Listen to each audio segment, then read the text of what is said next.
di tempat saya 31.000. Baik ya. Mari teman-teman ya, kita akan tanggapi Joseph. Teman-teman semuanya, ya tadi Joseph menuntut saya tentang masalah Quran surah Al-An'am yang dia tekankan wa anna hadza sirati mustaqiman fattabi'uh. Katanya ini adalah Allah Subhanahu wa taala. Terima kasih ya Joseph ya, pertama mengakui bahwa di situ Allah memberi jalan yang lurus. Itu yang pertama ya. Terus yang kedua ya Sob ya, ya, di mana katanya Nabi Muhammad mengatakan akulah jalan? Kan saya menunjukkan Al-An'am ayat 153. Nih, mari ya kita lihat apa maksud ayat tersebut ya. Mari kita baca ya teman-teman semuanya. Dari Hamad, dari Asim, dari Abu Wa'il, ia berkata ya, Abdullah bin Mas'ud berkata, suatu hari Rasulullah membuat sebuah garis lurus bagi kami lalu bersabda, ini adalah jalan Allah. Dan Asim meniru beliau dengan membuat garis lurus seraya berkata, ini adalah jalan Allah. Satu ya. Kemudian beliau membuat garis lain pada sisi kanan dan garis tersebut lalu bersabda, ini ucapan Nabi ya, ini adalah jalan-jalan yang banyak. Pada setiap jalan terdapat setan yang mengajak kepada jalan itu. Kemudian beliau nih ya Nabi membaca ayat wa anna hadza sirati mustaqiman fattabi'uh. Inilah jalanku, jalan yang lurus. Maka ikutilah jalannya. Ya, udah dibilang yang dimaksud jalan yang lurus di Al-An'am ayat 153 adalah Nabi Muhammad SAW.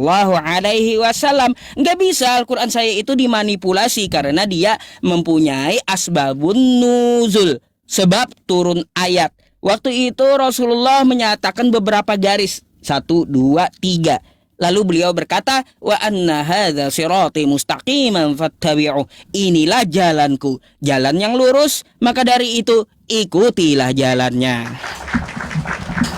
Tuh ya maksud ayatnya.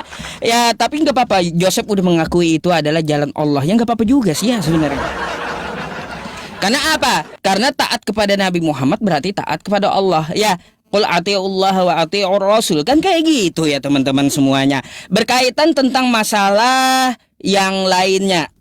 Ya, yang lainnya yang dijabarkan Yosef tentang masalah Yesus. Sebenarnya bukan masalah ke pesta tadi saja. Masih banyak suri tauladan Yesus yang tidak patut dicontoh. Ya, masih banyak gitu. Salah satunya apa? Ketika dia menghambur-hamburkan dagangan orang di halaman bait Allah. Nah, ini apa yang patut dicontoh dari menghambur-hamburkan dagangan orang?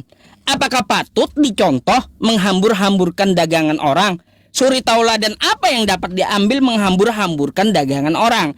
Di halaman. Ingat ya, itu di halaman. Matius 21 ya. Baca, Yesus masuk ke dalam bait Allah, ke dalam. Habis itu dia mengusir pedagang yang di halaman. Ya, orang kagak jualan di dalam bait, ya malah diamuk-amuk orang jualan di jalanan. Kena teman-teman saya. Kena pembatasan, kena report. Ada yang nggak apa-apa lah, nggak apa-apa. Saya teruskan dulu, nanti setelah sama Joseph saya akan live streaming ulang ya teman-teman. Kena report nih, ya kena report. Jadi ya teman-teman, dari Yesus saya minta sama Joseph, apa yang patut dicontoh dari Yesus ketika menghambur-hamburkan dagangan orang depan bait? Saya mau tahu itu apa yang patut dicontoh gitu loh. Berkaitan tentang masalah Nabi Muhammad adalah jalan, udah saya jawab ya dengan asbabun nuzulnya. Sebab ayat Quran surah Al-An'am ayat 153 tadi turun gitu. Jadi saya hanya menunggu Joseph aja. Sep, ngapain juga mau mengikuti Yesus yang tidak dapat berbuat apa-apa dari dirinya sendiri? Alih-alih mau menyelamatkan Kristen, di Yohanes 5 nomor 30 Yesus berkata, ya, aku tidak dapat berbuat apa-apa dari diriku sendiri. Alih-alih mau menyelamatkan Kristen.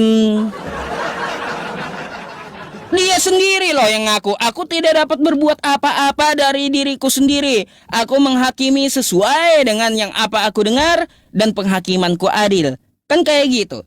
Dia ngaku sendiri tidak dapat berbuat apa-apa dari dirinya sendiri. Buktinya apa? Waktu ditangkap tentara Romawi, memang dia tidak dapat berbuat apa-apa. Menyelamatkan diri sendiri aja kagak bisa, alih-alih mau menyelamatkan Kristen.